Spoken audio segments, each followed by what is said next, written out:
నిజంగా వరలక్ష్మీ వ్రతం చేసుకోవాలని తాపత్రయం ఉంటే ఆ రోజు పొద్దున్న చేసేస్తాను అనకు. 4 రోజుల ముందు చదువు. అసలు ఏమేం కావాలి? దీపం, ఒత్తులు, ఆవు నెయ్యి లేదా నువ్వుల నూనె రాయి, ఓ అగ్గిపెట్టి, అగరవత్తులు వెలిగించడానికి పెట్టుకోవడానికి ఏదో ఒక పరికరం, నీరాజన పరికరం, నైవేద్యం అన్ని టిక్కు పెట్టుకో. మీరు ఒక్క మాట జ్ఞాపకం పెట్టుకోండి, పూజ అన్న మాటకు అర్థం ఏమిటో తెలుసా?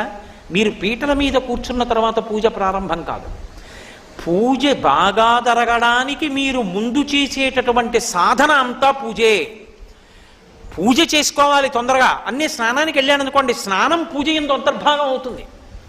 నేను తొందరగా తెమలాలి, అందుకు పేపర్ చదవను అన్నాను అనుకోండి, ఇప్పుడు పేపర్ చదవకపోవడం పూజ ఎందు అంతర్భాగం అవుతుంది.